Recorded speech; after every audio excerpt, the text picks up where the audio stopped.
السلام عليكم ورحمة الله. الحمد لله رب العالمين. اللهم صل وسلم على محمد وعلى آل محمد. اللهم فقهنا في الدين وعلمنا التأويل واهدنا إلى سواء السبيل. اللهم وفقنا لما تحب وترضى واجعل آخرتنا خيرا من الأولى. رضينا بالله ربا وبالإسلام دينا وبمحمد نبيا ورسولا. أعوذ بالله من الشيطان الرجيم.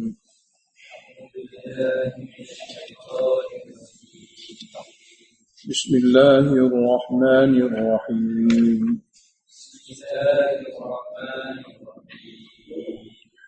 يا أيها الذين آمنوا أطيعوا الله ورسوله ولا تولوا عنه.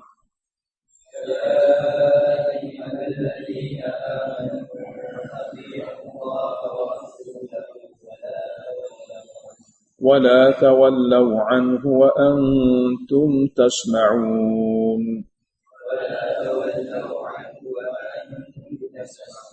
ولا تكونوا كالذين قالوا سمعنا وهم لا يسمعون.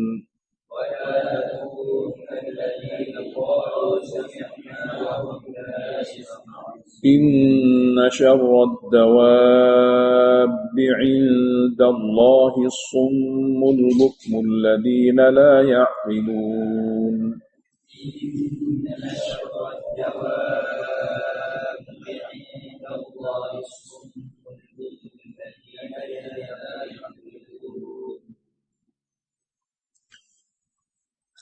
Peraturan yang kedua dalam masa peperangan ialah taat.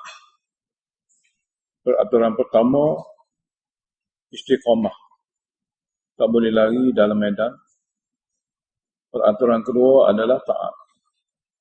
Mana jika tidak ada taat dalam peperangan, kepada ketua, kepada Amir Jaish, maka Allah Ta'ala angkat bantuan dan pertolongan. Bagaimana yang berlaku dalam perang Uhud, kita baca sebelum ini dalam surah Ali Imran. Oleh kerana itu, undang-undang kedua ataupun peraturan kedua dalam peperangan, taat mesti ada. Taat kepada Amir itu adalah syariat Allah. Ya ayyuhalladzina amanu ati'ullaha wa rasulahu. Wahai yang beriman, hendaklah kamu taati akan Allah dan Rasulnya. Walau tawallau, jangan kamu berpaling daripadanya. Walaupun dhamir anhu ni kembali kepada mufrad, tapi bermakna taat kepada Rasul itu seperti mana taat kepada Allah. Jangan kamu berpaling daripadanya, yakni daripada taat kepada Allah. Sebab apa? Berpaling daripada taat kepada Rasul seperti mana berpaling daripada taat kepada Allah. Wa antum tasma'un, sedangkan kamu dengar. Kamu percaya bahawasanya taat pada Allah Ta'ala itu adalah syariat. Taat kepada Rasul itu juga adalah syariat. Ayat seterusnya sebagai zajrun. Wala takunu kalladzina qalu sami'na. Janganlah pula kamu jadi seperti golongan yang berkata saja kami dengar. Wa hum la yasma'un, sedangkan i'tiqad dan kepercayaan mereka, pendirian mereka, mereka tidak dengar. Mulut saja berkata kami dengar, hakikatnya mereka tidak dengar. Jadi manusia yang mana kalau mereka itu walaupun zahirnya manusia, apabila tidak dengar perintah Allah ataupun tidak mengikuti syariat Allah, mereka sebenarnya makhluk yang paling buruk di sisi Allah Ta'ala. Buruk dengan sebab tidak boleh dengar syariat atau tidak boleh dengar perintah daripada Allah. Inna syarrad dawabi indallah, sesungguhnya seburuk-buruk makhluk yang melata di muka bumi ini di sisi Allah, siapa? As-summul bukmu, mana pekak daripada mendengar. Al-bukmu, bisu daripada bertutur tentang kebenaran. Alladzina la ya'qilun, iaitu golongan yang tidak boleh memahami kebenaran. Dialah orang paling buruk sekali di antara makhluk yang melata di muka bumi. Walau alimallahu fihim khairan la asma'ahum. Dan kalau Allah mengetahui pada mereka itu ada sifat yang baik, yakni ada sifat inabah, nescaya la asma'ahum, Allah bagi kepada mereka taufik untuk mendengar kebenaran itu, tujuannya untuk ikut. Tapi walau asma'ahum, kalau Allah memperdengarkan kepada mereka hal keadaan mereka tidak mau, tidak ada sifat inabah, mereka dapat dengar tapi inabah tidak ada. Ada beza di antara dua itu. Allah memperdengarkan orang ada sifat inabah dengan Allah Ta'ala memperdengarkan kepada orang yang tidak ada sifat inabah. Jadi ayatnya, kalau Allah tahu pada mereka itu ada khairan. Khairan ini kebaikan. Asas bagi kebaikan itu sifat inabah. Sifat ingin mencari kebenaran. Dan saya Allah memperdengarkan mereka sehingga mereka dapat mempercayai kebenaran itu dan mengikuti. Walau asma'hu, sini pula, kalaulah Allah Ta'ala dan kalau Allah memperdengarkan mereka, tidak ada pada mereka itu kebaikan, yakni asas bagi kebaikan. Apa dia? Sifat inabah. Allah memperdengarkan kepada mereka melalui lidah siapa-siapa akan kebenaran daripada wahyu, sedangkan hati mereka tak ada kebaikan, yakni hati mereka tidak ada sumber kebaikan, sifat inabah tidak ada. Dengar pun la tawallau, mereka berpaling juga. Wa hum mu'ridun, hal keadaan mereka tidak menghiraukannya. Hal keadaan mereka tidak menghiraukan. Maknanya kalaulah diperdengarkan daripada ayat-ayat melalui lidah sesiapa saja, oleh kerana tidak ada pada hati mereka tu khairah, sumber yang menyebabkan mereka tu dapat taufik, iaitu tidak ada pada hati mereka sifat inabah, ingin kebenaran, tidak ingin mencari kebenaran. Walaupun mereka dengar, mereka berpaling juga. Alakah mereka tidak memberi perhatian dan juga tidak menghiraukan. Ayat seterusnya mengenai peraturan peperangan yang ketiga, iaitu kena sahut seruan Allah dan Rasul pada apa saja suasana. Apabila mereka menyeru. Kerana apa? Dalam surah Allah dan Rasul adanya hidayah yang menyebabkan hati hamba yang mati itu akan hidup, yang menyebabkan hati hamba yang daif akan menjadi kuat. Jadi seru Allah dan Rasul ni makna seru kepada kitab Allah dan seru kepada hadis-hadis Rasulullah. Jadi ya ayyuhalladzina amanu stajibu lillah walir rasul. Wahai yang beriman, sahutilah akan seruan Allah dalam kitabnya, wali Rasul akan seruan Rasul daripada hadis baginda. Idza da'akum, apabila Allah dan Rasul menyeru kamu kepada apa? Lima yuhyikum. Sini lam dengan makna ila, kepada sesuatu yang menghidupkan hati kamu. Seruan Allah daripada kitabnya, seruan Rasul daripada hadisnya. Kerana perkara itu akan menghidupkan hati kamu. Hidup hati kamu. Wa'alamun adalah kamu yakin, kamu semua yakin. Anna Allah yahulu bainal mar'i wa qalbi. Sesungguhnya Allah Ta'ala Dia mengetahui dan Dia berkuasa untuk menghalang seseorang itu daripada gerak-gerak hatinya. Kamu hendaklah tahu sesungguhnya Allah Ta'ala mengetahui dan berkuasa menghalang di antara seorang itu daripada gerak hatinya. Apa maksud? Apabila seruan Allah dan Rasul tidak disahuti, Allah Ta'ala berkuasa mengadakan hijab hingga hamba itu tak boleh lagi buat. Apabila manusia tidak menyahuti seruan Allah dan Rasul, ataupun melambat-lambatkan atau menangguh-nangguhkan, mereka kena yakin Allah Ta'ala mengetahui dan ada kuasa untuk menghalang daripada seorang itu untuk menerima dan untuk menyahut kembali seruan Allah dan Rasul. Makna di mana Allah panggil dan Rasul panggil, dia kena segerakan. Dia kena yakin, jika ditangguhkan, Allah berkuasa menghalang taufik. Tidak akan membuka hatinya. Itu adalah merupakan suatu tambih peringatan. Mana Allah Ta'ala mengetahui dan berkuasa untuk menghalang sesuatu daripada boleh menerima dan boleh mengikuti. Dia puncanya apa dia? Puncanya takhir, melewat-lewat dan menangguh-nangguhkan.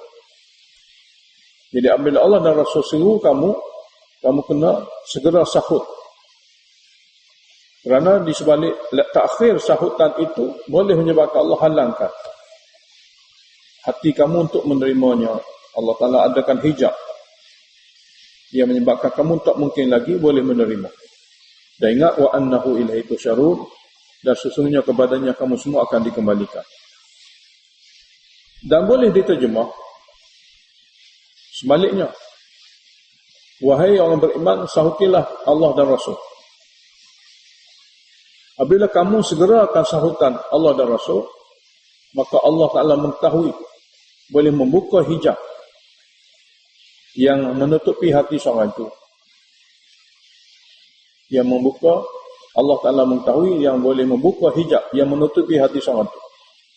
Mana apabila sahutan dibuat dengan segera, maka Allah Ta'ala yang berkuasa menghalang, dia boleh membuka hijab di antara seorang itu dengan hatinya untuk melakukan. Dan wa'alamu, dan ketahuilah olehmu, annahu ilaihi tusyarun, bahawa kepadanya lah kamu semua akan dikumpulkan. Ayat seterusnya sebagai tajrun. Wattaqu fitnatan,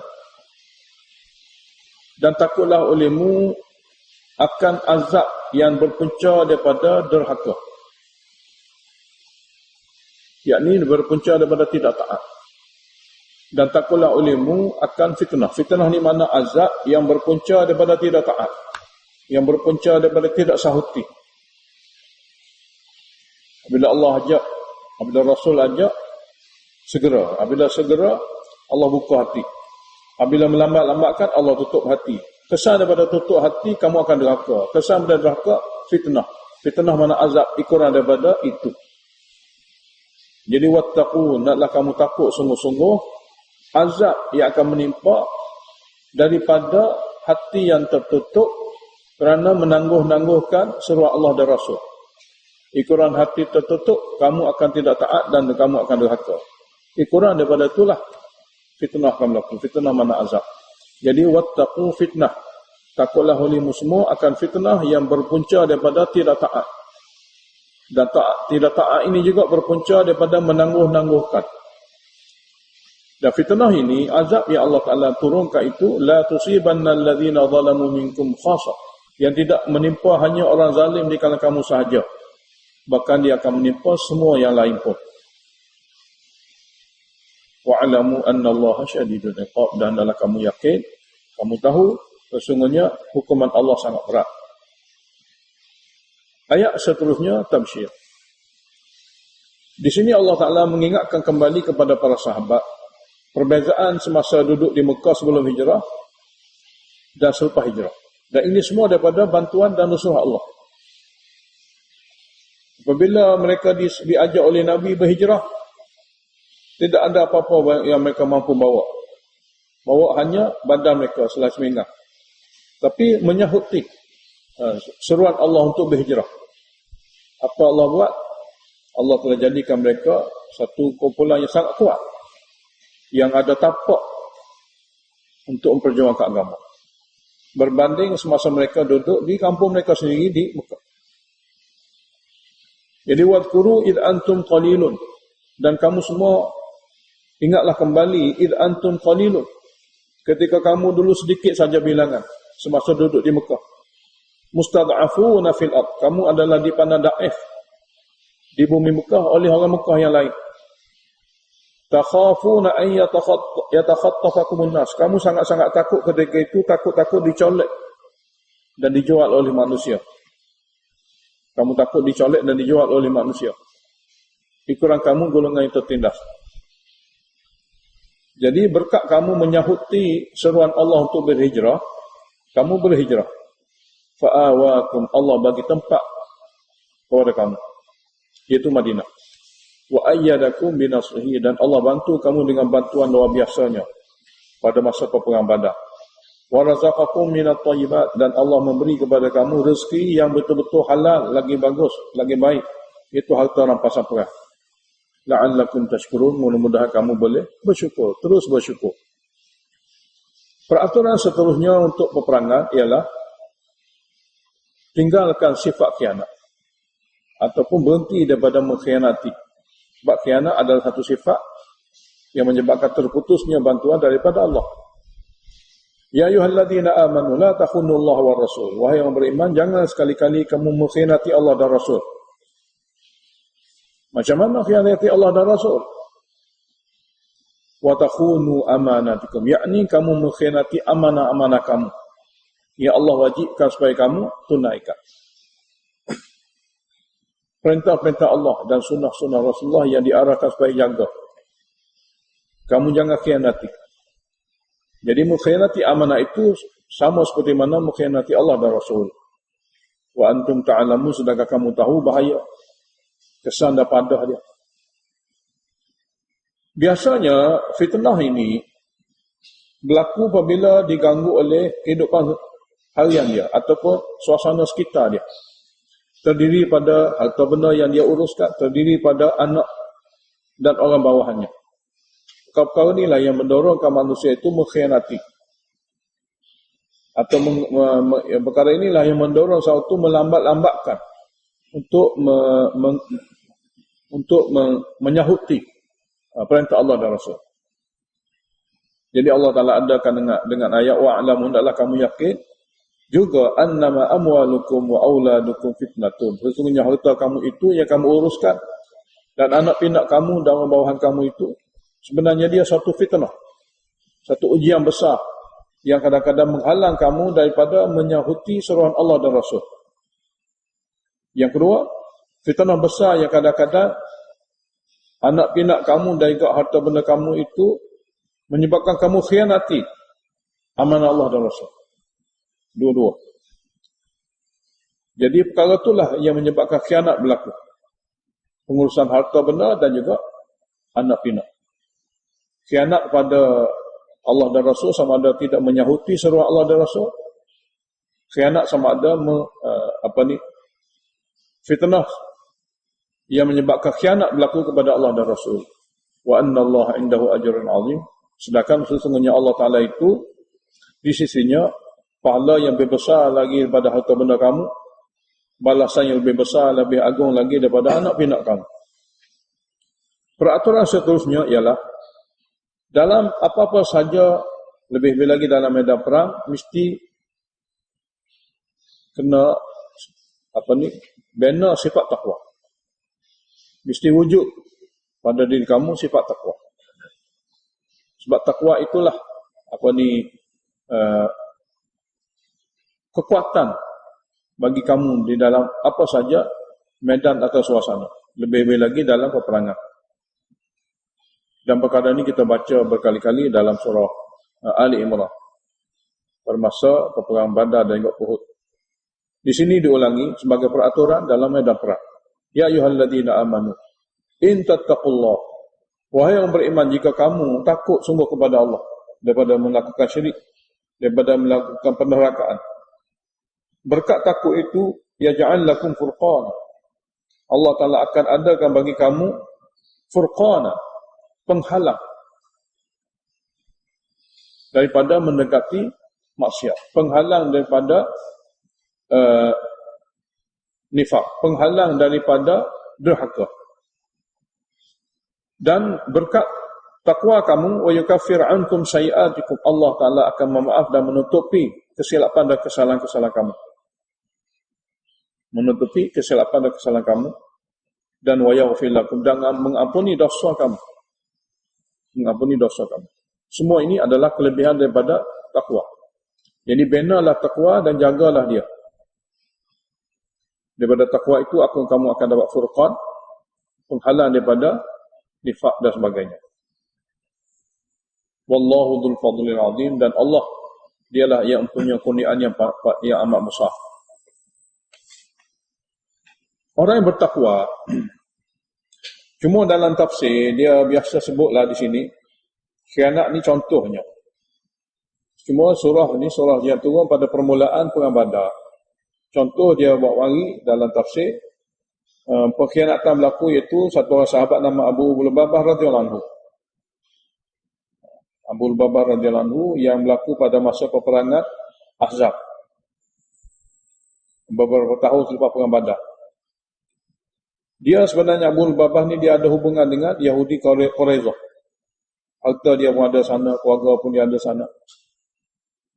Jadi apabila Nabi SAW kepung Banu Quraizah yang membantu Quraisy untuk berperang dalam peperangan Ahzab dalam tempoh berapa lama. Jadi Banu Quraizah dia akan keluar daripada kubu dengan syarat keputusan tentang mereka itu akan diputuskan oleh orang yang biasa bertahluf dengan mereka, iaitu Sa'ad bin Mu'az radhiyallahu anhu.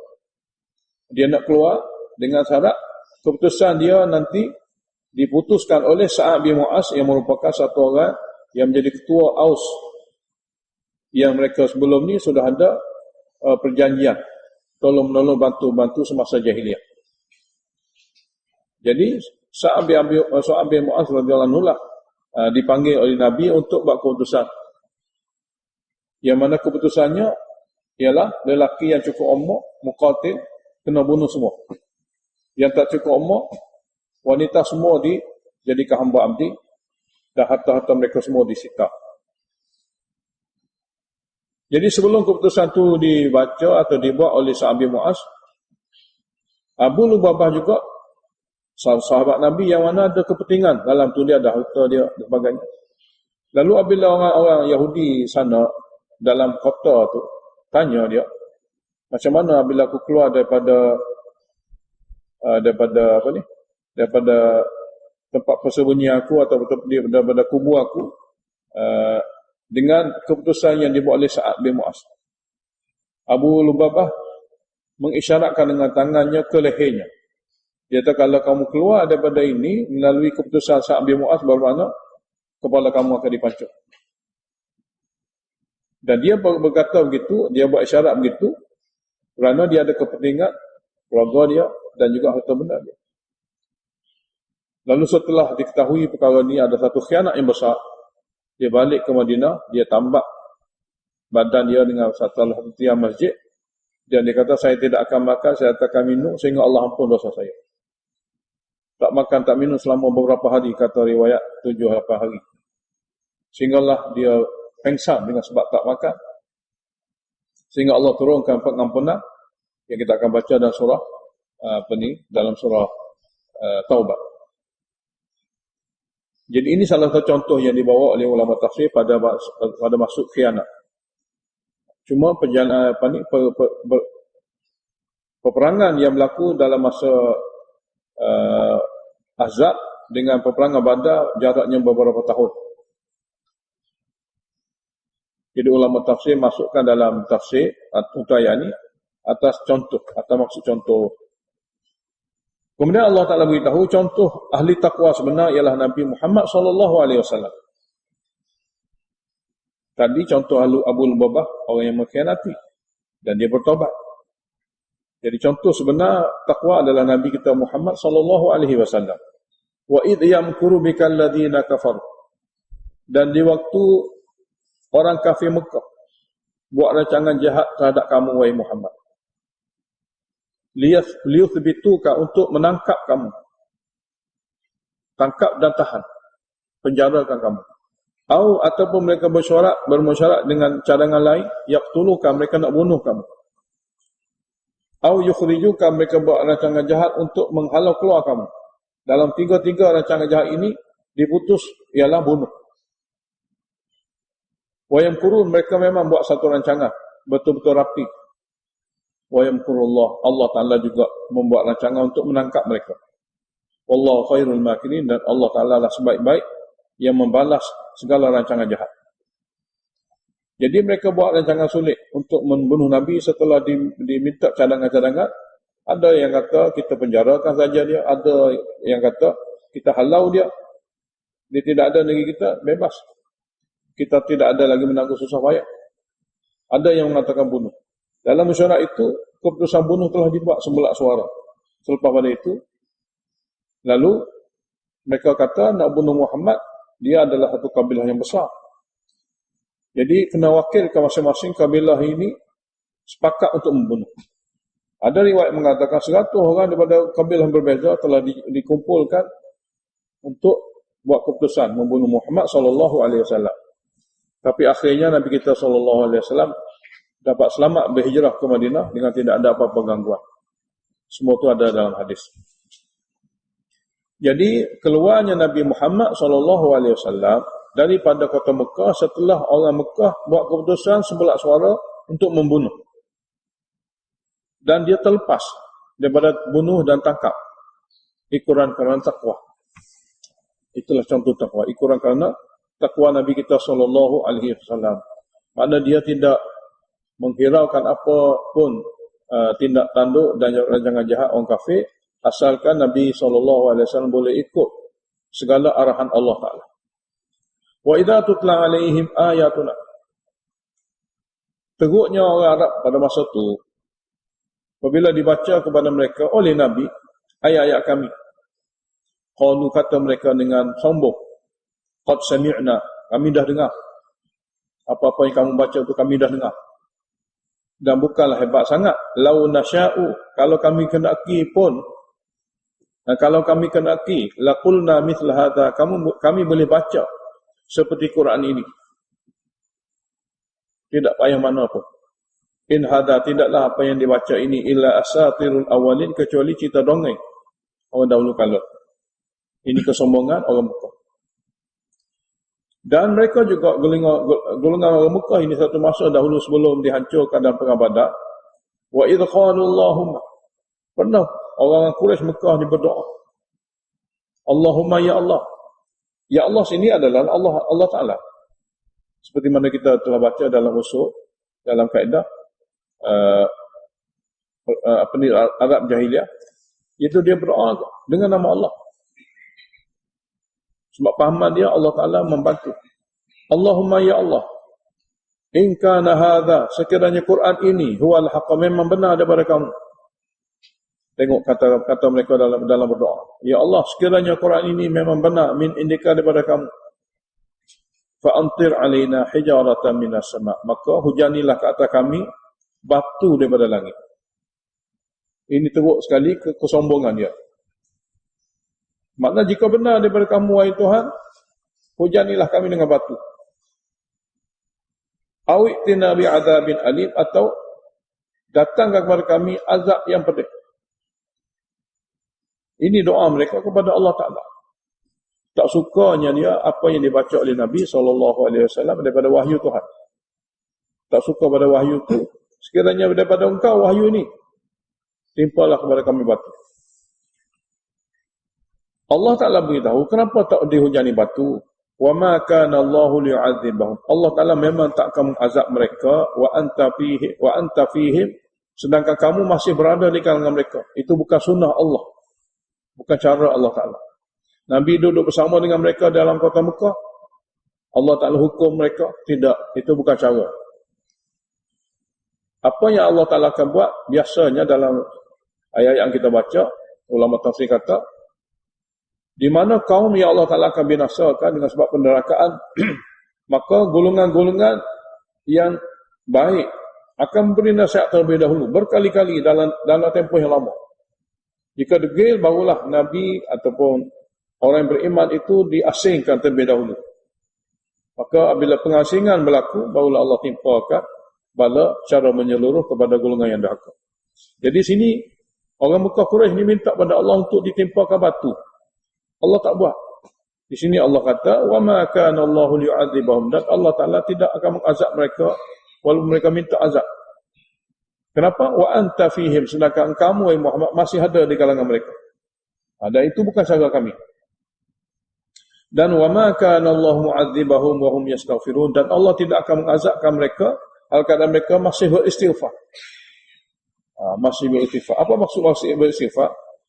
Sebenarnya di kalangan orang Arab yang rata-rata degil pada masa itu, ada segelintir seperti mana kita baca dalam surah Fatah, Segelintir yang sudah beriman dengan Nabi Muhammad SAW, dengan wahyu dan sebagainya. Tapi mereka ni tak ramai. Kurang lebih ada beberapa puluh orang, di antara 70 hingga 100 orang. Dan mereka ni lah beristighfar. Beristighfar di atas kesilapan dan kesalahan mereka kerana tidak berhijrah dan kerana tak dapat melakukan banyak amal-amal yang sepatutnya mereka dapat lakukan jika mereka berhijrah. Ada bersama mereka. Jadi kalaulah golongan yang beristighfar ni tidak ada dan Nabi juga tidak ada, Allah Ta'ala akan hukum mereka. Jadi Allah beritahu, tidak Allah Ta'ala mengazabkan mereka sedangkan kamu masih berada di kalangan mereka. Dan Allah Ta'ala tidak mengazabkan mereka hal keadaan mereka beristighfar. Maksudnya sebahagian mereka yang beriman ada lagi sedang beristighfar. Allah boleh azab. Dan layak mereka itu, kalaulah tidak ada dua syarat ini, Allah boleh azab dan layak diazab. وَمَا لَهُمْ أَلَّا يُعَذِّبَهُمُ اللَّهُ. Kenapa mereka tidak akan diazabkan oleh Allah? وَهُمْ يَصُدُّونَ عَنِ الْمَسْجِدِ الْحَرَامِ. Sedangkan kesalahan mereka memang zahir. Mereka menghalang orang yang beriman daripada memakmur masjid Allah. وَمَا كَانُوا أَوْلِيَاءَهُ. Dan mereka bukanlah penjaga masjid haram. Sebab mereka syirik pada Allah, mereka tak layak jaga masjid haram. Jadi mereka tak layak, mereka halang orang yang layak. Maka itulah salah satu perkara yang Allah Ta'ala boleh menghukum mereka. Seandainya dua perkara tadi tidak ada. In awliya'uhu ilal muttaqun. Tidaklah penjaga masjid haram itu kecuali golongan yang bertakwa, yang takut daripada syirik. Walakin aktsarahum la ya'lamun. Akan tapi kebanyakan orang Mekah pada masa itu mereka tidak tahu. Maksudnya mereka sebenarnya orang tak layak untuk menjaga masjid berbanding dengan para sahabat Nabi. Sebaliknya mereka menghina masjid, menghina Baitullah. Dalam amal-amal resah mereka yang mereka ada-adakan daripada bisikan syaitan. Wa ma kana salatuhum 'indal bait. Tidaklah sembahyang orang Mekah ini di Baitullah illa muka'an wa tasdiyah, kecuali siul-siulan dan bertepuk tangan. Maknanya ada sebut apa-apa tapi dicampur dengan siul-siulan. Ada buat amalan tawaf tapi bercampur dengan tepuk-tepukan. Itu semua daripada bisikan syaitan. Mana dicampur aduk daripada kalimah-kalimah yang sepatutnya disebut dengan doa, tapi dicampur aduk dengan hiburan, mana bersiul-siulan. Dicampur aduk dengan tepuk-tepukan. Sebagai ulama tafsir kata, mereka mengganggu Nabi SAW apabila Nabi beribadat di Masjid Haram dengan membuat bising. Dengan membuat bising dengan cara siul-siulan dan juga tepuk-tepukan. Tapi ini semua menggambarkan mereka tidak menghormati ibadat yang berlaku yang patutnya berlaku di Baitullah. Fadhuqul 'adzaba bima kuntum takfurun. Maka rasailah kamu akan azab dengan sebab kamu kufur. Innal ladzina kafaru yunfiquna amwalahum liyasuddu 'an sabilillah. Ayat seterusnya sebagai takhwif ukhrawi.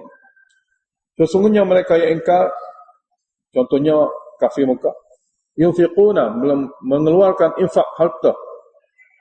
Yunfiquna, mengeluarkan amwalahum, infak harta mereka yang banyak. Tujuan apa? Liyasuddu 'an sabilillah, untuk menghalang orang lain daripada masuk Islam. Menghalang orang lain daripada jalan Allah. Banyak sungguh dia akan habiskan bagi tujuan untuk menghalang.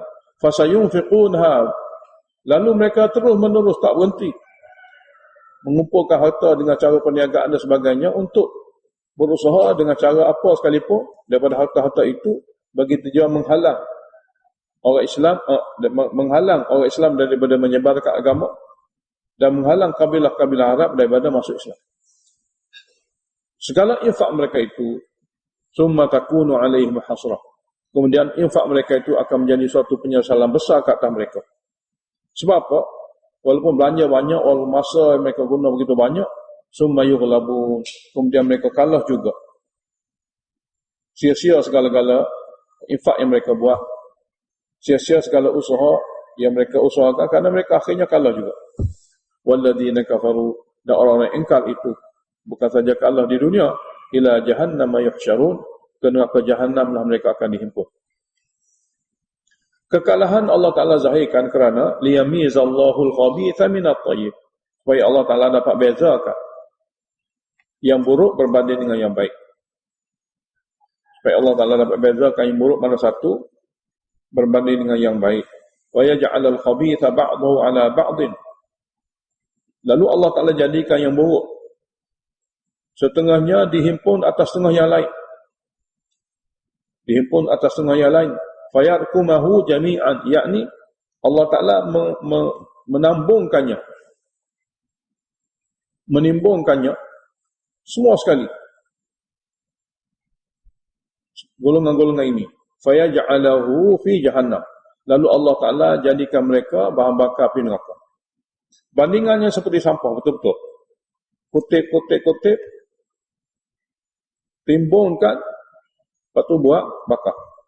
Ulaika humul khasirun, mereka yang bersifat seperti itu adalah betul-betul golongan yang betul paling rugi. Qul lil ladzina kafaru, beritahu kepada orang kafir yang engkar itu, yakni orang Mekah, yang tahu sekiranya mereka boleh berhenti daripada syirik, akidah kufur mereka, yughfar lahu ma qad salah, Allah boleh mengampun, yakni Allah akan ampunkan kesalahan syirik yang lampau. Manakala berhenti hari ini bertaubat masuk Islam, dosa lama diampun. Tapi ingat, wa in ya'udu, dan sekiranya jika mereka mengulangi melawan Islam, kekal dalam keadaan kufur, faqad madat sunnatul awwalin, maka sesungguhnya telah berlalu cara Allah Ta'ala lakukan kepada golongan dahulu, iaitu akhirnya mereka akan diazab. Sebagaimana maksud surah Anfal, selain daripada Allah Ta'ala nak beritahu kepada hamba pembahagian harta dalam peperangan, seperti mana Allah Ta'ala aturkan, tidak boleh manusia membahagikan dengan akal mereka semata-mata, bahkan mereka kena ikut peraturan yang ditetapkan oleh Allah.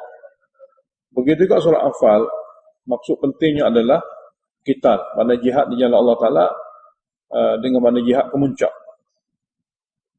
Jihad kemuncak bagi membela agama. Jadi waqatiluhum, sini ayat bermakna maksud penting daripada surah Anfal. Setelah penjelasan mengenai tauhid, setelah penjelasan mengenai kumpulan yang sesat yang empat itu, dan bagaimana Allah Ta'ala bagi kepada nabi-nabi supaya berusaha sungguh-sungguh menyebarkan tauhid, maka jika ada golongan-golongan yang masih keras dan menentang dan bertahap guna alat senjata, maka perangilah mereka. Ini ayat nak beritahu, perangilah mereka, belalah tauhid, dan halang mereka daripada mengganggu orang Islam yang dizalimi. Jadi waqatiluhum, dan perangilah mereka yang kafir, yang syirik, hatta la takuna fitnatun, sehingga tidak akan ada lagi fitnah. Sini apa maksud? Fitnah bermaksud kuasa syirik dan orang syirik ke atas Islam, sehingga tidak akan ada lagi fitnah, kuasa syirik dan orang syirik ke atas Islam. Karena selama mana ada mereka berkuasa, gangguan akan berlaku, pembunuhan akan berlaku, pengusiran akan berlaku, penyiasaan akan berlaku. Jadi qatiluhum, kamu telah perangi mereka, hatta la takuna fitnatun, sehingga tidak akan ada lagi fitnah. Sini ghalabatun, maknanya kekuasaan daripada syirik, akidah syirik, dan kekuasaan daripada golongan yang syirik. Wa yakuna ad-dinu kulluhu lillah, dan jadi agama hanya di muka bumi kepada Allah Subhanahu wa taala, itu tauhid saja. Sehinggalah jadi agama ini semua sekali di permukaan bumi lillah, bagi Allah Taala. Jadi jangan bagi kuasa kepada syirik yang boleh mengalahkan tauhid, yang boleh mengalahkan agama Islam. Fa in tahu, maka sekiranya mereka berhenti daripada memerangi Islam, untuk melemah dan menghancurkan Islam. Fa innallaha bima ya'maluna basir, maka sungguhnya Allah Ta'ala terhadap apa yang mereka lakukan maha melihat. Wa in tawallau, dan sekiranya mereka masih berpaling, berkeras untuk lawan juga, fa'alamu, maka kamu yakinlah, jika mereka masih berpaling, tak mahu tunduk kepada seruan tauhid, fa'lamu, maka kamu umat Islam adalah yakin annallaha maulakum, sesungguhnya Allah pelindung sebenar kamu. Ni'mal maula wa ni'man nasir, sebaik-baik pelindung dan sebaik-baik penolong Allah Ta'ala. Setelah diberitahu pada awal surah, serah pada Allah untuk dibahagikan harta rampasan. Di sini Allah Ta'ala beritahu, wa'lamu, secara tafsili.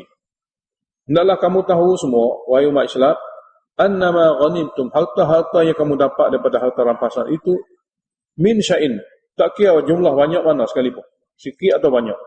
Cara pembahagiannya ialah 1/5 kena cabut terlebih dahulu untuk Allah dan Rasul. Dan 5 perkara yang disebut ini. 4/5 sahaja akan diagihkan kepada mujahidin. Itu caranya. Jadi, ayat ni nak beritahu pada umat Islam pada masa awal-awal dulu, bahawasanya harta rampasan, apabila berlaku peperangan, 1/5 dicabut terlebih dahulu. Baki daripada itu barulah dibahagikan sesama mujahidin. Jadi, 1/5 yang akan dicabutkan itu untuk kepada golongan mana? Allah beritahu dalam ayat ni 5 perkara atau 6 perkara. Jadi annama ghanimtum, sesungguhnya harta yang kamu dapat min syai'in, walaupun sedikit, fa anna lillahi khumsahu, maka sungguhnya hak Allah 1/5 daripadanya. Manakala 4/5 milik mujahidin. Jadi daripada 1/5 tadi untuk Allah, wali rasul untuk rasul, wali dzil qurba untuk kaum kerabat rasul, wal yatama wal masakin wa ibnis sabil, anak yatim, fakir miskin dan musafir. 3 yang terakhir memang tidak ada khilaf di kalangan ulama. 1/5 daripada harta rampasan di mana-mana saja berlakunya peperangan untuk anak yatim, fakir miskin dan musafir ni memang tidak ada khilaf. Yang ada khilaf di kalangan ulama kepada Allah, kepada Rasul dan kepada dzil qurba. Itu saja ada khilaf. Sebahagian ulama kata balilah ni adalah untuk Allah berkat saja, sebut nama Allah. Sebahagian ulama lain kata tidak. Di mana ada kalimah dalam ni, ada tempatnya. Itu serah kepada pemerintah Islam untuk dia guna kepada perkara-perkara yang sesuai.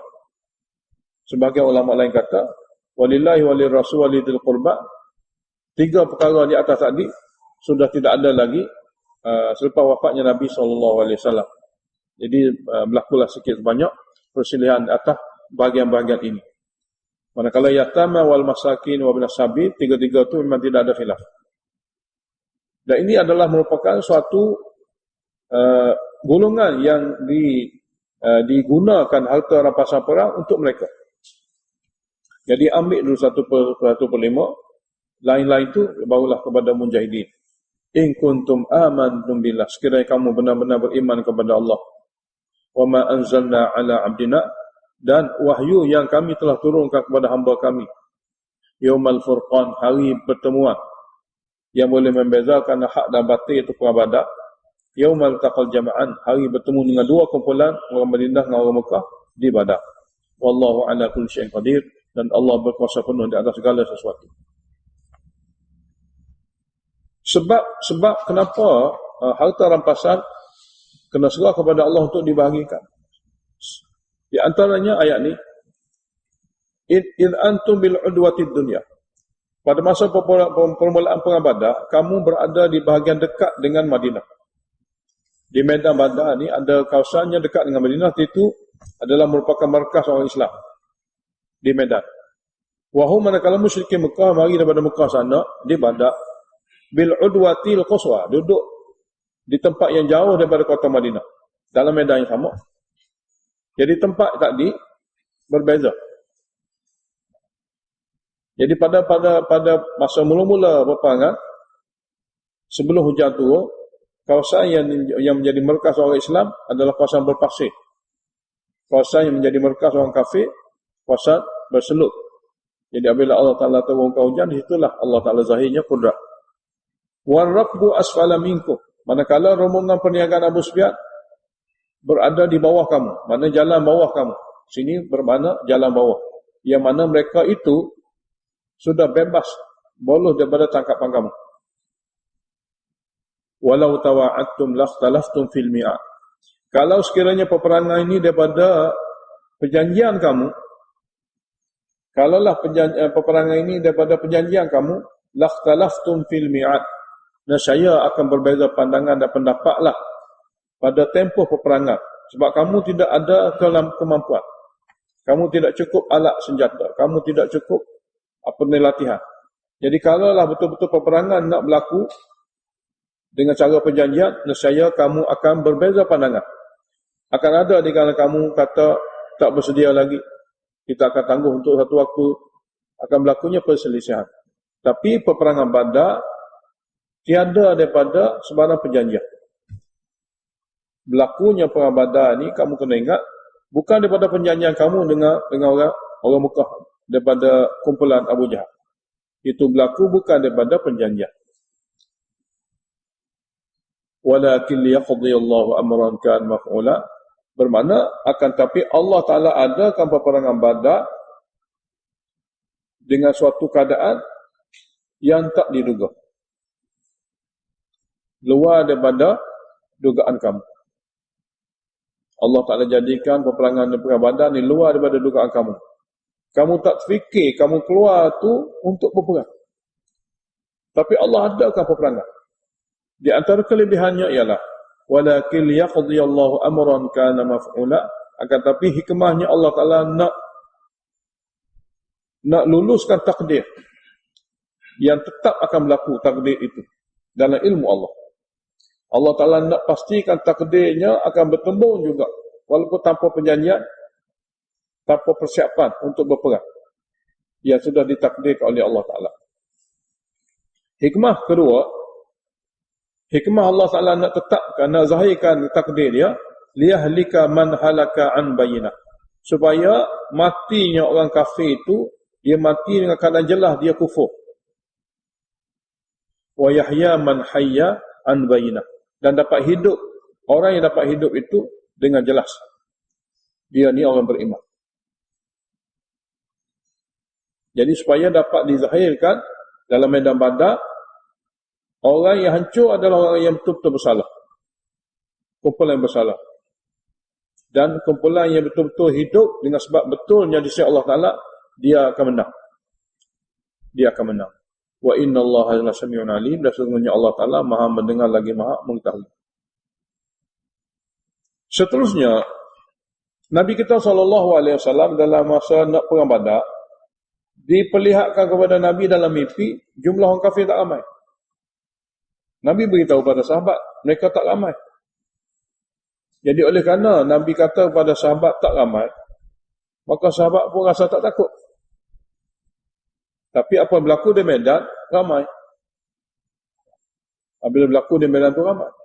Supaya dengan dengar daripada mimpi Nabi, sahabat akan bersedia untuk lawan.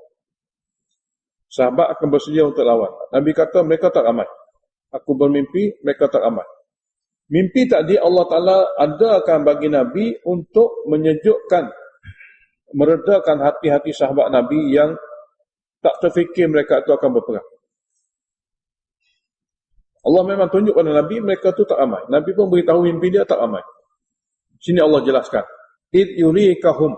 Ketika mana Allah memperlihatkan kepada kamu tentang mereka, yang dibilangan mereka. Fi manamika.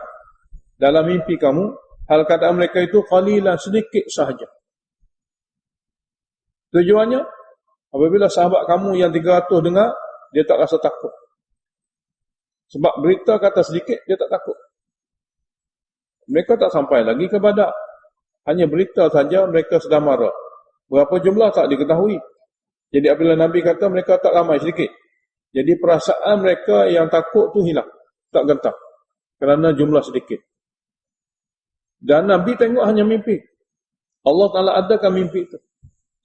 Walau arakahum kathira. Kalaulah Allah memperlihatkan kepada kamu, Muhammad, jumlah orang kafir itu, keadaan mereka ramai, la fashiltum, kamu akan rasa takut dan lemah. Kata fashiltum ni, kamu akan rasa lemah semangat.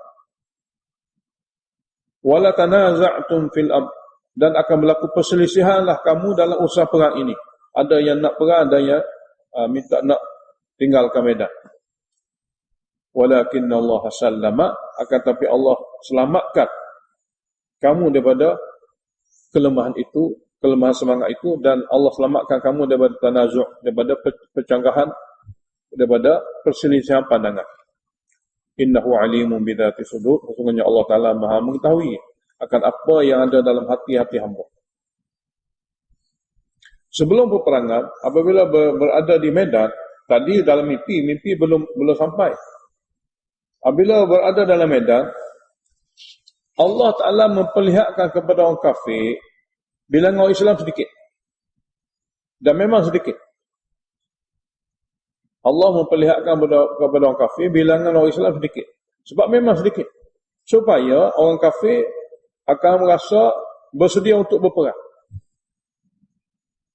Supaya akan rasa bersedia untuk perang, supaya peperangan pasti akan berlaku. Sekiranya Allah memperlihatkan kepada orang kafir, sebelum peperangan tadi, jumlah orang Islam ramai, 10,000 katakanlah, orang kafir akan balik. Peperangan tak akan berlaku. Jadi apabila peperangan tak akan berlaku, maksud daripada Allah Ta'ala nak beritahu sedikit pemenang dengan kudrat Allah tak akan tercapai. Jadi wa'id yurikumuhum, dan di waktu Allah Ta'ala memperlihatkan bilangan kamu kepada mereka, idzil taqaitum, ketika mula bertemu, tidak berperang lagi, mula bertemu di medan, fi a'yunikum qalilah, wa'id yurikumuhum, ketika Allah Ta'ala memperlihatkan kepada kamu semua orang Islam bilangan orang kafir. Mana daripada pertemuan tadi, ketika Allah Ta'ala memperlihatkan kamu wahai orang Islam, mereka bini orang kafir, idzil taqaitum, ketika kamu bertemu di medan sebelum berperangan, fi a'yunikum, Allah Ta'ala memperlihatkan kamu tentang golongan mereka yang ramai, tapi pada pandangan mata kamu Allah memperlihatkan qalilan, sedikit. Sedangkan jumlah mereka 1,000. Allah memperlihatkan kepada orang Islam sebagai bantuan untuk supaya orang Islam berperang. Wa yuqallilukum fi a'yunihim, Allah juga mengurangkan bilangan kamu fi a'yunihim, pada pandangan mata mereka, dan memang kamu tak ramai. Jadi dua ni suatu satu kejadian yang Allah buat untuk supaya peperangan itu tetap akan berlaku. Jadi ketika mana Allah memperlihatkan kepada kamu bilangan mereka pada pandangan mata kamu pada masa mula bertemu, tidak berperang lagi, pada masa mula bertemu di medan, bahwasanya bilangan mereka qalilan, sedikit. Dan mereka ramai. Maknanya apa yang Nabi lihat dalam mimpi, yang Allah Ta'ala bagi nampak sedikit itu, di medan pun Allah bagi nampak sedikit juga. Supaya hati-hati sahabat Nabi rasa berani untuk lawan, sebab sedikit. Katalah nampak, kata kita 300, nampak hanya 100 orang. Dia akan jadi rasa berani. Jadi apa yang Allah panggil lihat pada Nabi dalam mimpi pun sedikit. Apa yang orang Islam tengok di medan juga sedikit daripada kudrat Allah. Allah bagi nampak begitu. Wa yuqallilukum fi a'yunihim, dan Allah Ta'ala bagi lihat kepada mereka bilangan kamu ni sedikit.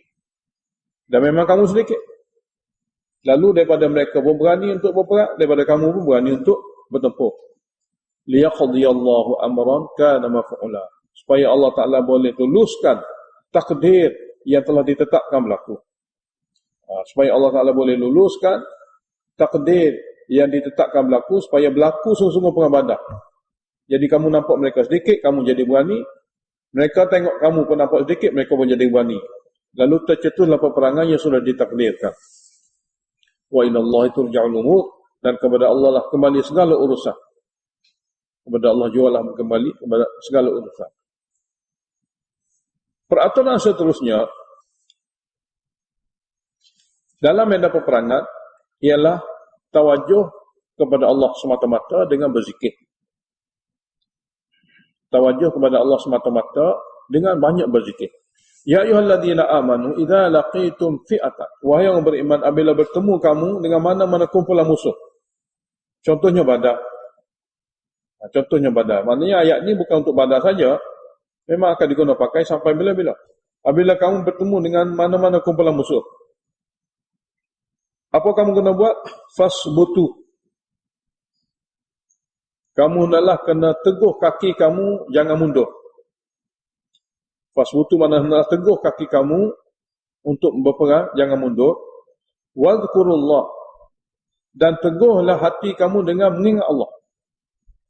Kathiran, banyak-banyak. Teguh kaki daripada mundur, dan teguh hati dengan banyak berzikir. La'allakum tuflihun, mudah-mudahan kamu berjaya. Dengan cara ni akan berlaku peperangan dan kamu akan dapat kejayaan. Wa ati'u Allah wa rasulahu wa la tanaza'u. Dan kamu hendaklah patuh sentiasa kepada Allah dan Rasulnya. Janganlah kamu berselisih pendapat. Kerana bila berselisih pendapat, fatafshalu, kamu akan rasa lemah. Kamu akan rasa lemah. Wa tadhhaba rihukum, dan akan hilang kekuatan kamu. Rih sini dengan mana kekuatan. Apabila kamu berselisih, kamu akan lemah. Apabila kamu lemah, semangat kamu lemah, maka kamu akan jadi golongan yang daif pada pandangan mata musuh kamu. Jadi watadhhaba rihukum, akan hilanglah kekuatan kamu daripada hati musuh. Yang mana Allah Ta'ala akan campurkan kekuatan kamu dalam hati mereka, menyebabkan mereka takut. Perkara yang Allah campur tu dalam bahasa Arab dia panggil ru'b, gerung dan takut. Jadi penyatuan kamu menyebabkan Allah bagi nusrah campur dalam hati mereka ru'b, yakni takut dan gerung. Perpecahan kamu, pertama kamu sendiri rasa lemah, dan perpecahan kamu juga menyebabkan Allah cabut daripada hati musuh takut, dan Allah Ta'ala bagi pada hati mereka berani. Jadi watadhhaba rihukum, dengan mana apabila kamu berpecah belah, berbala bantah, maka kamu sendiri lemah semangat dan kekuatan kamu akan dihilangkan. Daripada hati musuh. Wasbiru, oleh kerana itu, apa saja suasana, sabarlah. Oleh kerana itu, apa saja suasana, sabarlah. Inna Allah ma'as-sabirin, sesungguhnya Allah bersama dengan hamba-hamba yang sabar. Kemudian Allah Ta'ala beritahu tentang cara orang kafir daripada Mekah sana keluar untuk perang Badar. Dia cara keluar orang kafir dengan cara keluar orang Islam berbeza. Allah Ta'ala beritahu dalam ayat ni, suasana yang berlaku di kalangan Abu Jahal dengan geng dia daripada Mekah sana, 1000 orang lebih. Wala takunu, kamu janganlah jadi semasa keluar berjihad, kalladzina kharaju min diyarim, seperti mana musyrikin Mekah yang keluar daripada Mekah mereka. Bataran. Sini bataran masdar dengan makna isim fa'il hal. Batirin, hal kadang sombong. Hal kadang sombong. Janganlah kamu jadi seperti orang Mekah yang keluar dalam masa perang Badar, hal kadang sombong. Yang kedua, wari'a an-nas, mura'in. Mereka tu keluar untuk memperlihatkan kepada orang ramai bahawasanya mereka hebat. Keluar dengan kadar sombong dan keluar untuk memperlihatkan kepada orang ramai mereka tu hebat. Yang ketiga, wa yasudduna an sabilillah. Mereka keluar daripada Mekah untuk melawan orang Islam dan menghalang sesiapa saja daripada Islam. Wallahu bima ya'maluna muhit, dan Allah Ta'ala dan apa yang mereka lakukan ilmunya meliputi. Dan masa dalam perjalanan perang, Allah adakan satu syaitan menjelma seperti manusia untuk supaya orang kafir lebih sombong, lebih bersemangat. Allah bawa syaitan untuk memberi tahu kepada mereka hebat. Wa izzayyana lahumus syaitanu a'malahum. Ketika mana syaitan menghiasi amalan kufur dan amalan menentang Islam kepada mereka itu dipandang baik oleh mereka. Dengan sebab itu mereka kekal dan kufur. Wa qala, dan syaitan menjelma dan berkata kepada mereka, la ghaliba lakumul yawma minan nas. Tiada yang boleh mengalahkan kamu hari ini, hari perang Badar ni, daripada orang Madinah sana. An-nas ini adalah orang Madinah. Jadi syaitan kata pada dia dalam bentuk jelmaan, dalam hadis ada riwayat. Syaitan kata kepada mereka, tidak ada yang berkuasa mengalahkan kamu pada hari ini daripada kalangan manusia Madinah. Wa inni jarul lakum. Syaitan tu kata kepada Abu Jahal dengan geng-gengnya, aku akan membantu kamu. Aku akan menolong kamu. Satu riwayat mengatakan, siapa mereka ini? Ada riwayat mengatakan mereka ini adalah Banu Kinanah, golongan kafir yang memberi semangat untuk orang kafir Mekah pergi ke Badar. Satu riwayat lain kata syaitan menjelma seperti Banu Kinanah. Syaitan menjelma seperti Banu Kinanah untuk memberi semangat kepada Quraisy supaya terus pergi ke Badar. Banu Kinanah adalah kabilah yang besar. Kabilah yang besar. Yang kadang-kadang orang musyrikin Mekah juga, orang Quraisy juga bermusuh dengan mereka. Jadi apabila Banu Kinanah ni mari dan beritahu kata-kata semangat, lalu bertambah beranilah orang Mekah untuk keluar berperang di Badar. Falamma tara'atil fi'atan, maka apabila saling pandang memandang di medan Badar, nakasa ala aqibai. Golongan yang kata nak bantu orang Mekah tadi, Abu Jahal tadi, mundur lari. Wa qala, dan dia berkata, inni bari'um minkum, sesungguhnya aku bebas daripada membantu kamu. Ini ara, sesungguhnya aku nampak. Mala taraun, malaikat yang kamu tidak nampak. Jadi syaitan bila sampai ke medan Badar, dia pun mula meninggalkan diri daripada medan dengan berkata, aku nampak apa yang kamu tidak nampak. Ini akhafullah, syaitan kata, sesungguhnya aku takut kepada Allah. Takut kepada Allah Ta'ala, takut jenis mana? Sebab syaitan memang dia akan dihukum oleh Allah dalam azab. Kenapa hari-hari dia durhaka kepada Allah? Kenapa hari-hari dia menghasut manusia lain kepada durhaka kepada Allah? Takut ni jenis mana ni? Ulama tafsir kata, takut pukulan mereka di dalam medan. Takut pada Allah, yakni takut Allah Ta'ala arahkan mereka pukul syaitan. Wallahu syadidul iqab, dan Allah Ta'ala sangat berat hukumannya. Ayat seterusnya mengenai munafikin. Mengenai munafikin yang tidak berjihad semasa duduk di Madinah, semasa para sahabat radhiyallahu anhum berada di Medan. Idh yaqulul munafiqun, ketika orang munafikin Madinah berkata, dan walladzina fi qulubihim maradun, dan orang-orang yang ada dalam hati mereka meragui Islam. Maradun sini meragui Islam. Berkata orang munafikin Madinah, dan berkata orang yang dalam hati mereka masih meragui Islam. Apa kata mereka? Gharra haula'i dinuhum, agama mereka telah memperdayakan mereka. Apa maksud? Mereka pergi dengan tidak ada senjata. Mereka pergi bilangan sangat sedikit, nak berperang dengan orang Mekah yang lengkap dengan segala-galanya dan jumlah begitu ramai. Betul-betul agama mereka telah memperdayakan mereka. Allah Ta'ala beritahu, wa man yatawakkal 'ala Allah. Walaupun keadaannya begini, di segi zahirnya bilangan tak ramai, di segi zahirnya alat senjata tidak cukup. Wa man yatawakkal 'ala Allah, dan siapa yang bertawakal kepada Allah, fa innallaha 'azizun hakim. Tak cukup bilangan dan tak cukup alat senjata itu perkara lain. Sesungguhnya Allah Ta'ala Maha Perkasa lagi Maha Bijaksana. Jadi Allah Ta'ala beritahu pula tentang orang munafik ini sebagai takhwif ukhrawi. Walau tara, dan kalau kamu dapat tengok wahai Muhammad, idh yatawaffal ladina kafarul malaikatu, ketika orang kafir munafik dimatikan semasa dicabutkan ruh oleh para malaikat. Pada masa itu malaikat ini yadribuna wujuhahum, akan memukul muka-muka mereka semasa ruh mereka akan dikeluarkan. Wa adbarahum, akan memukul badan-badan mereka, punggung-punggung dan belakang-belakang mereka. Wazuku, dan mereka itu kata kepada mereka, wazuku azabal hariq, kamu semua rasailah azab yang membakar. Dzalika, keadaan mereka dimatikan oleh mereka pada masa itu, bima qaddamat aydikum, ini semua dengan sebab amal-amal kamu. Wa annallaha laisa bizallamin lil 'abid, dan sesungguhnya Allah Ta'ala sedikit pun tidak menzalimi akan sekalian hamba. Sini muqaddar satu jumlah, da'buhum, keadaan orang Mekah sebegini sifat mereka, keadaan bi ahli Fir'aun, sama seperti mana keadaan Fir'aun dulu dengan kumpulan dia. Walladzina min qablihim, dan kaum-kaum lain sebelum Fir'aun. Da'buhum maknanya cara orang Mekah menentang Nabi, keadaan orang Mekah menentang Nabi sama dengan keadaan Fir'aun menentang Nabi Musa. Sama dengan walladzina min qablihim, kaum-kaum lain sebelum Fir'aun. Apa dia? Kesilapan hanya satu jenis, iaitu kafaru bi ayatillah, mereka mengkufuri ayat Allah yang disampaikan oleh Nabi masing-masing. Itulah kesilapan yang berlaku. Jadi segala tindak tanduk itu berkisar kepada mendustakan ayat-ayat Allah, iaitu ayat-ayat tauhid.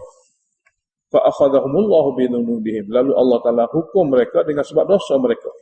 Innallaha qawiyyun syadidul iqab, sesungguhnya Allah Taala sangat kuat, hukumannya sangat besar, sangat dahsyat. Sini ada jumlah muqaddarah mahzufah, litastayqinu.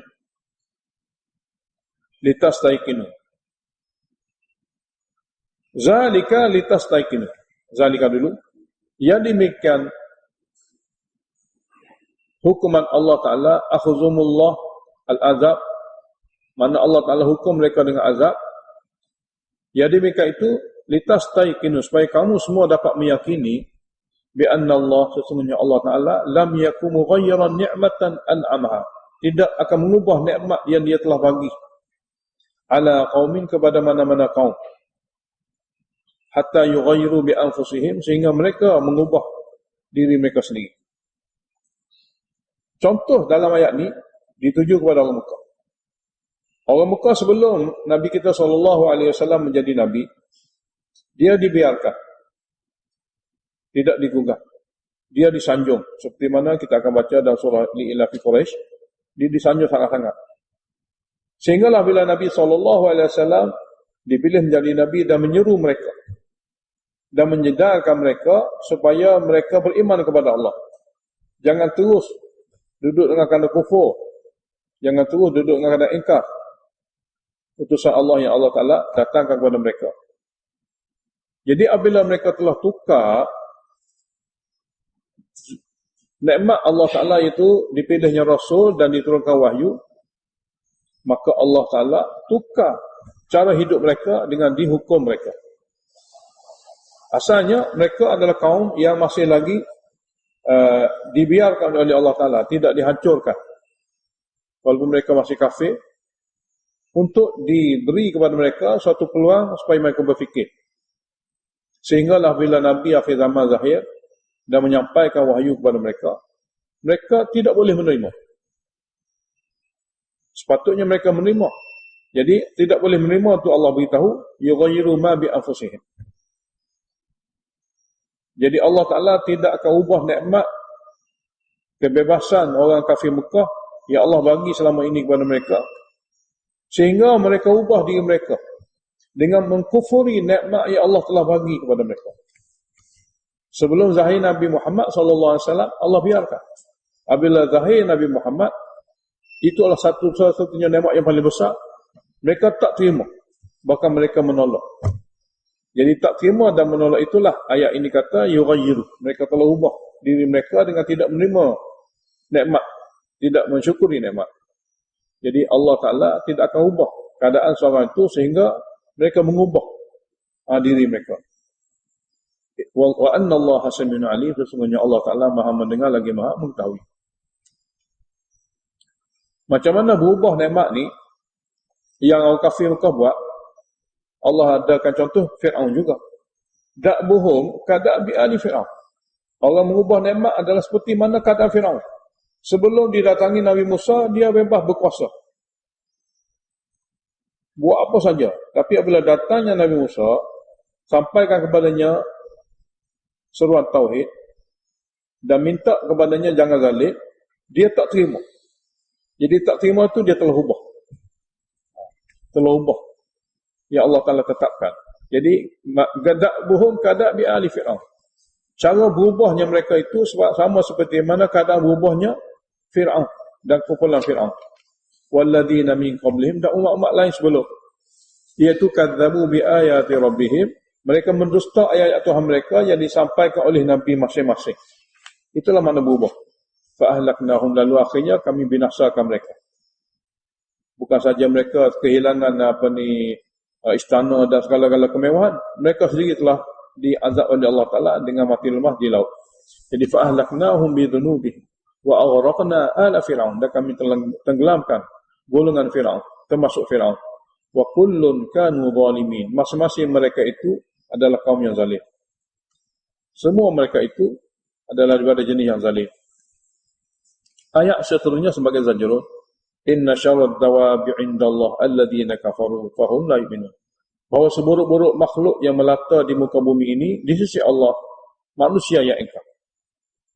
seburuk-buruk makhluk yang melata di muka bumi ini di sisi Allah Ta'ala ialah alladzina kafaru, golongan manusia yang ingkar. Fahum la yu'minun, maka mereka itu tidak akan beriman. Alladzina ahadta minhum. Contoh dalam ayat yang kita nak baca adalah Banu Quraidah. Banu Quraidah, Yahudi Quraidah. Alladzina ahadta minhum, iaitu golongan yang kamu berjanji dengan mereka. Suatu perjanjian di antara Nabi dengan Yahudi Bani Quraidah. Nabi tak paksa masuk Islam. Tapi kalaulah kami diganggu, kamu hendaklah bantu. Apabila kamu diganggu, kami akan bantu. Itu perjanjian. Nabi tak paksa masuk Islam. Yahudi-Yahudi yang berada sekitar Madinah, Nabi tak paksa. Cuma, kalaulah Nabi diganggu, mereka juga bantu. Kalau mereka diganggu, Nabi akan bantu. Itu mana ahdu, perjanjian. Jadi, alladzina ahadta minhum, golongan Yahudi Bani Quraidah yang kamu buat perjanjian dengan mereka. Thumma yanquduna ahdahum, kemudian mereka mencabuli janji mereka itu. Fi kulli marratin, setiap kali. Wa hum la yattaqun, mereka sedikit pun tidak takut. Sedikit pun tidak jaga janji-janji dia dengan Nabi SAW. Asalnya orang kafir, setelah dia kalah perang Badar dan juga dalam masa perang Uhud, dia tidak bersedia lagi untuk lawan orang Mekah ini. Sebab sekali dia nak guna tentera dia, nak bawa kumpulan dia lawan Nabi SAW, dia terpaksa guna banyak harta, banyak belanja. Dia sudah tidak ada kemampuan. Tapi Yahudi-Yahudi inilah bagi kepada mereka itu sokongan. Bagi sokongan. Dan Yahudi-Yahudi adalah golongan kaya raya. Dan kan orang Yahudi ini telah berjanji dengan Nabi untuk jaga Nabi di Madinah. Jadi golongan Yahudi lah Allah Ta'ala ada dalam ayat ini, dan ayat kita akan baca dalam surah Ahzab. Maksudnya mereka yang menyebabkan orang kafir Mekah lawan pada peperangan Ahzab. Yang menyebabkan orang kafir Mekah lawan dalam kumpulan yang paling ramai untuk lawan Nabi dalam peperangan Ahzab. Jadi isyarat kepada apa yang berlaku itu ayat ini. Tsumma yanquduna ahdahum fi kulli marratin wa hum la yattaqun. Undang-undang seluruhnya, orang kafir dalam mana-mana tempat kena usahakan supaya mereka dapat dicerai-beraikan. Jangan ada penyatuan mereka. Dengan apa saja cara. Sehingga mereka tak boleh lagi bersatu seperti mana Ahzab untuk melawan Islam. Kalau kita tak cerai-beraikan mereka, mereka akan jadi sekumpulan Ahzab. Seperti mana peperangan Ahzab. Jadi caranya Allah Ta'ala beritahu, فَإِمَّا تَثْقَفَنَّهُمْ, maka sekiranya kamu boleh tangkap mereka fil harbi, dalam peperangan, فَشَرِّدْ بِهِمْ, hukumlah mereka,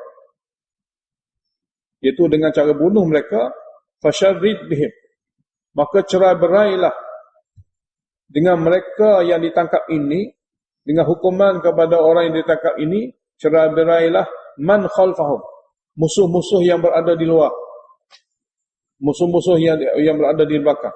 Jadi fasyarrid bihim man khalfahum, maka cerai-berailah dengan kamu menghukum orang yang ditangkap ini akan musuh-musuh yang berada di belakang mereka, supaya mereka dengar apabila orang kafir ditangkap memang kena bunuh, tak ada bayar, tidak ada tebus. Jadi apabila kamu tangkap saja mereka, fasyarrid mana jadikanlah orang kafir luar sana bercerai-berai, mana tidak boleh bersatu lagi, bihim, dengan tindakan kamu yang tegah kepada orang yang ditangkap ini. Jadi tangkap saja bunuh, sehingga musuh-musuh yang berada di belakang sana tak boleh bersatu lagi. La'allahum yadhakkarun, mudah-mudahan dengan cara ini mereka akan insaf. Mereka takkan takut untuk bertemu dengan orang Islam, walaupun ditangkap tetap dibunuh. Wa imma takhafanna min qaumin khiyanatan, cuma jika kamu rasa takut daripada mana-mana kaum yang berdamai, takut khianat mereka. Mana berdamai di segi zahir, hakikatnya nak menjadi musuh dalam selimut. Jika kamu takut daripada mana-mana kaum yang berdamai, takut mereka khianati, mana zahir berjanji, hakikatnya mereka nak khianati. Fambit ilaihim ala sawa, maka serahlah perjanjian itu, batalkanlah perjanjian itu, biar sama tahu. Sini sawat dengan mana sama tahu. Kalau kamu bimbang mereka akan khianati, betul-betulan dengan mereka, kamu batalkan perjanjian. Biar sama tahu, sini sawat dengan sama tahu. Kamu akan beritahu kepada mereka, kami tidak boleh meneruskan lagi perjanjian damai, kerana ada pada kamu begini. Jadi kamu beritahu kepada mereka, kami nak putuskan perjanjian. Tidak ada masalah. Kena beritahu supaya mereka tahu perjanjian telah terbatal. Jadi kalau kamu bimbang daripada mana-mana kaum yang berdamai, bimbang khianat daripada mereka, fambit, kembalikanlah perjanjian itu supaya mereka pun tahu, kamu pun tahu perjanjian ini telah dibatalkan. Mana tak perlu teruskan perjanjian. Berjanji pun kalau nampak bahaya, maka kembalikan perjanjian supaya sawak maknanya sama tahu. Mereka pun tahu perjanjian telah dibatalkan, kita pun sudah tahu perjanjian dibatalkan. Innallaha la yuhibbul khainin. Kenapa? Sesungguhnya Allah Taala tidak suka hamba-hamba yang mengkhianati. Sudah berjanji tapi lawan. Sudah berjanji lawan balik. Itu khianat. Yang tak khianatnya bila berjanji bimbang takut mereka melawan, kita beritahu kepada mereka batalkan perjanjian. Batal perjanjian bukan khianat. Lawan setelah berjanji itu khianat. Janji nak berdamai, tiba-tiba lawan. Itu khianat. Jadi apabila berjanji, sudah ada perjanjian, dan bimbang takut perjanjian itu dicabuli ataupun mereka akan khianati, mudah saja, fambit. Kembalikan semula, kita tak jadi. Maknanya kita beritahu kepada mereka, perjanjian akan dibatal, kami tak bersedia. Boleh dibatalkan. Supaya mereka pun tahu, kamu pun tahu. Jadi makna sebaliknya, perjanjian telah dibuat, oleh kerana kita bimbang pada pengkhianatan mereka, sepatutnya kita bersatu, tapi oleh kerana takut kita lawan. Lawan tanpa membatalkan perjanjian, dikira khianat. Melawan tanpa dibatalkan perjanjian, dikira khianat, mencabuli perjanjian. Oleh kerana itu, apabila bimbang kepada mereka, takut-takut maka mereka khianat, mudah saja batalkan perjanjian. Batal barulah lawan. Tanpa membatalkan perjanjian dan terus lawan, dikira khianat. Jadi Allah tidak suka golongan hamba yang khianat.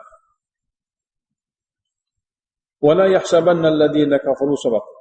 Ini pun ayat zajrun. Janganlah pula orang yang kafir menyangka sabaku, mereka dapat lari. Sini dia nak beritahu kepada kita, orang kafir yang sudah mengkhianati perjanjian. Janganlah orang kafir itu menyangka mereka dapat bebas lari.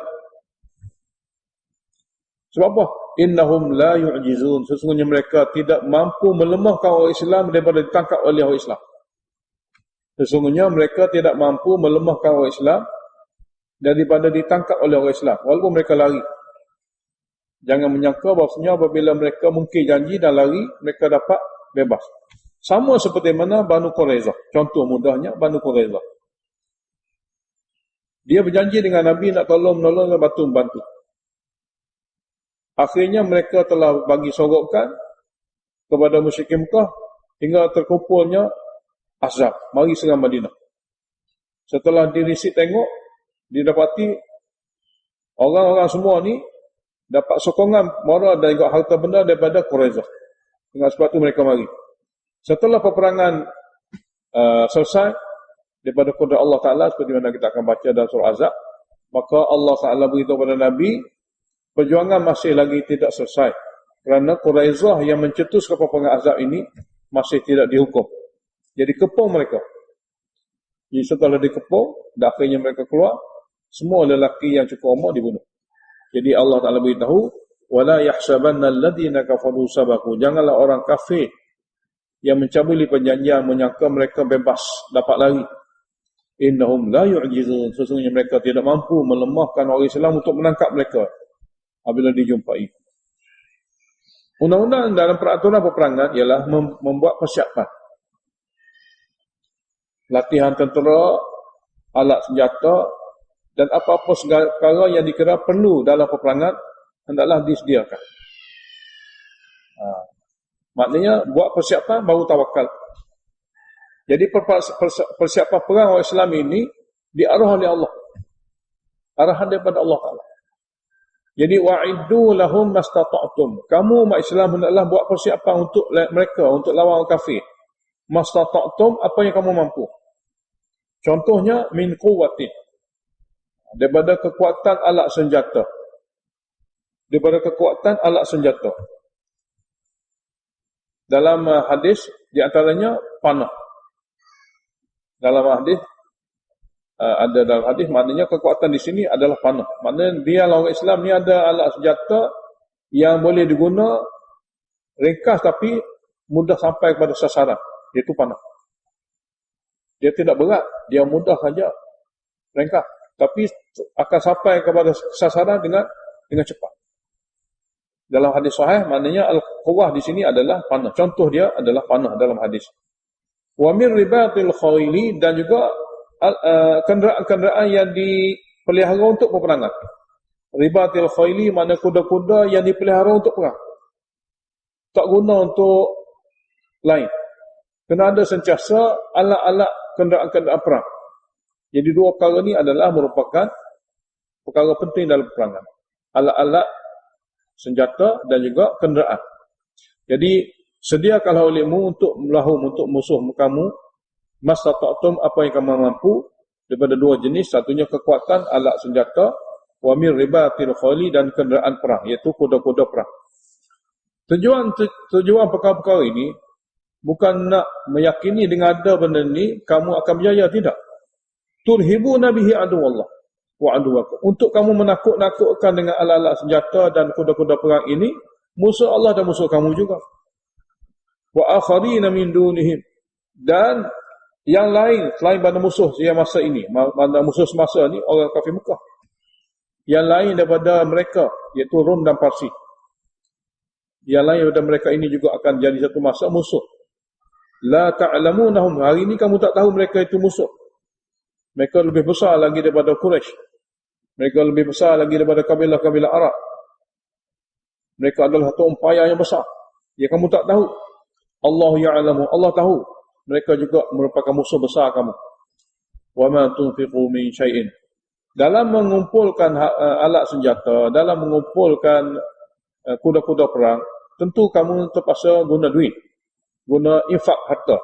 Allah beritahu wa ma tunfiqu min syai'in, dan apa saja yang kamu infakkan untuk alat senjata dan untuk kuda-kuda perang fi sabilillah, untuk agama Allah, yuhfa ilaikum, akan dibalas kepada kamu balasan yang sempurna. Wa antum la tuzlamun, dan kamu tidak akan dizalimi. Tidak akan dizalimi. Cuma ada keadaan orang musuh-musuh kamu ingin berdamai. Wa in janahu lisalmi, jika mereka condong atau cenderung untuk berdamai, fajnah laha, kamu boleh berdamai. Kalau kira dan ada keuntungan bagi kamu.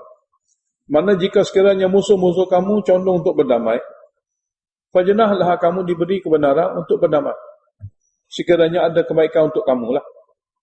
Wa tawakkal 'ala Allah. Setelah berdamai, apa akan jadi? Serah pada Allah. Mana di sini juga ada kebenaran kepada orang Islam berdamai.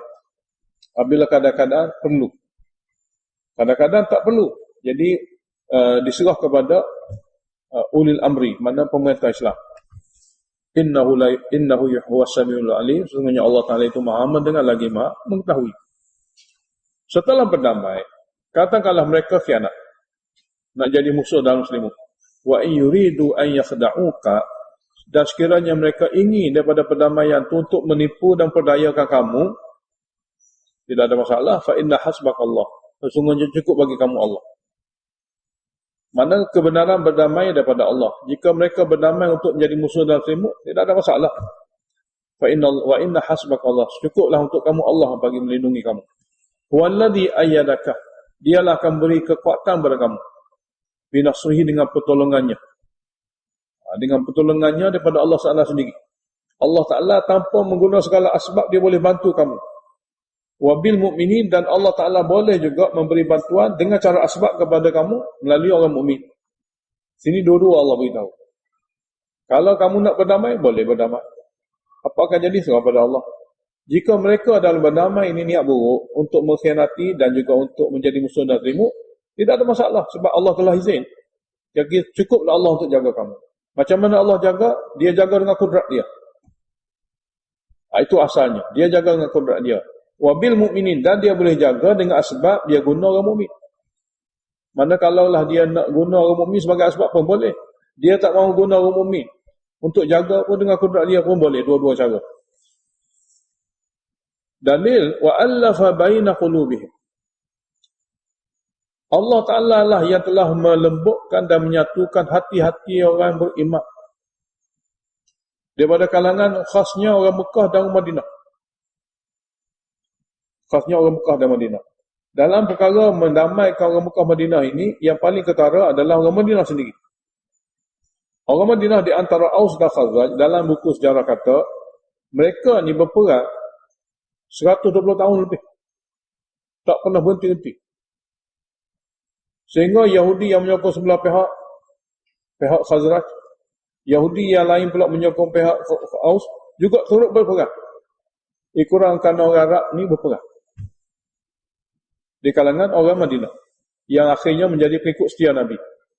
Mana 120 tahun masa mereka berperang.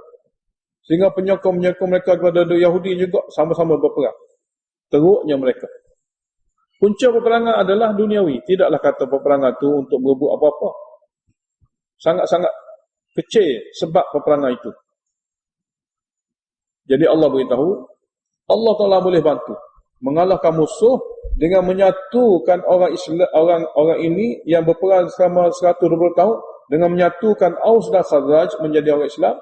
Allah guna dia untuk menghancurkan Quraisy. Allah guna dia untuk menghancurkan Arab sekitar. Jadi wa'allafa baina qulubihim. Allah telah menyatukan hati-hati mereka yang menjadi orang beriman bersama kamu wahai Muhammad. Allah akan guna mereka sebagai asbab untuk menghancurkan musuh. Lau anfaqta ma fil ardi. Kalaulah kamu guna harta untuk menyatukan manusia tidak mampu. Kalaulah kamu infakkan ma fil ardi jami'an, seluruh harta semua sekali. Guna harta untuk satu hati manusia, ma allafta baina qulubihim. Kamu tak mampu untuk menyatukan hati-hati mereka. Untuk melembutkan hati-hati mereka. Walakin Allah allafa bainahum. Akan tapi Allah menyatukan mereka kerana mereka mentauhidkan Allah. Ikuran kerana tauhid inilah Allah satukan mereka daripada Aus, Khazraj, daripada Muhajirin, daripada Ansar. Yang semua menjadi tentera Islam kamu. Innahu azizun hakim. Sesungguhnya Allah Maha Perkasa lagi Maha Bijaksana. Undang-undang seterusnya, pemimpin Islam mesti sentiasa bersedia untuk memberi semangat kepada umat Islam berperang. Sentiasa bersedia. Daripada ayat ni, ya ayuhan nabi hasbukallah, wahai nabi cukuplah untuk kamu Allah. Dialah sebenarnya pergantungan. Wa man ittaba'aka minal mu'minin, dan cukuplah untuk menjadi asbab. Tadi cukuplah kepada kamu Allah untuk pergantungan. Sebab dia adalah asal. Dan cukuplah orang mukmin sebagai asbab. Cukuplah orang yang mengikuti kamu sebagai asbab di kalangan mukmin untuk membantu kamu. Jadi pertamanya, cukuplah kamu Allah dalam bantu kamu. Dan cukuplah untuk membantu kamu sebagai asbab orang mukmin yang mengikuti kamu. Oleh kerana itu, ya ayuhan Nabi, haridul mu'minina 'alal qital. Wahai Nabi, jangan berhenti, bahkan bagilah dorongan dan semangat.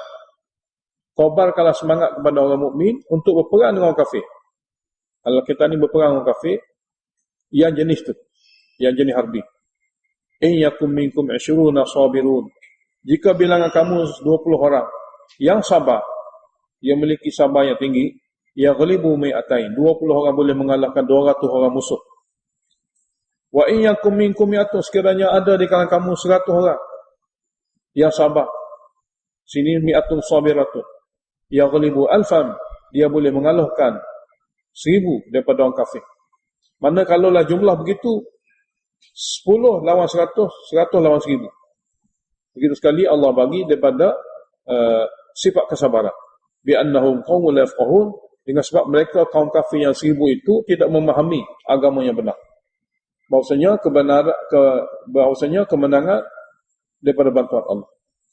Mereka tidak memahami bahawasanya kebenaran itu daripada Allah dan kemenangan juga daripada Allah Ta'ala.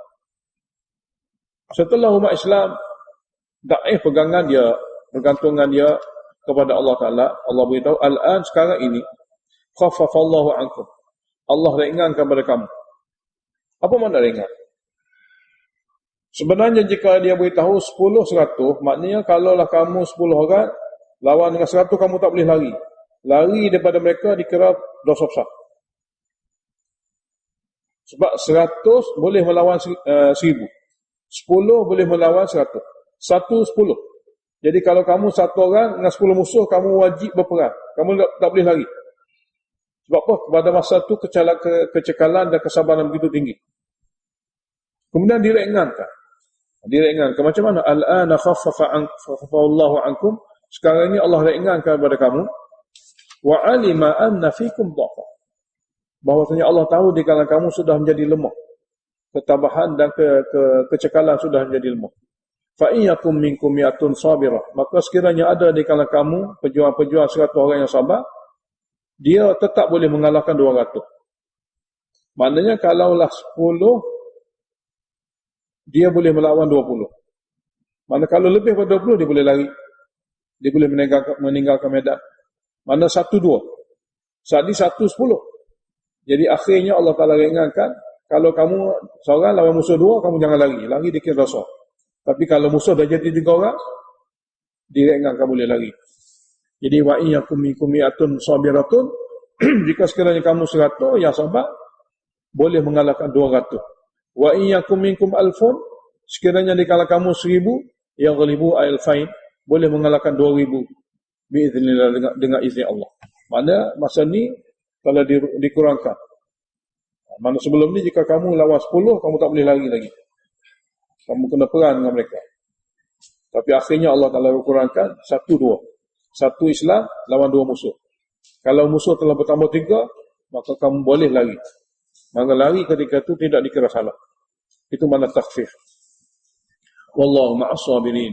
Dan Allah Ta'ala bersama dengan golongan yang sabar di kalangan mereka yang sabar.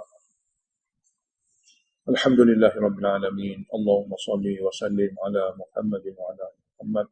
Allahumma waffiqna lima tuhibbu wa tarda waj'al akhiratana khairan min al-ula. Radina billahi rabban wa bil islam dinan wa bi Muhammadin nabiyyan wa rasula. Allahumma anfa'na bima 'allamtana wa 'allimna ma yanfa'una wa zidna 'ilma. Alhamdulillahi ala kulli hal. Wa na'udzu billahi min hali ahli an-nar. Allahumma shrah sudurana lil Islam. اللهم حبب إلينا الإيمان وزينه في قلوبنا وكره إلينا الكفر والفسوق والعصيان اللهم اجعلنا من الراشدين وصلى الله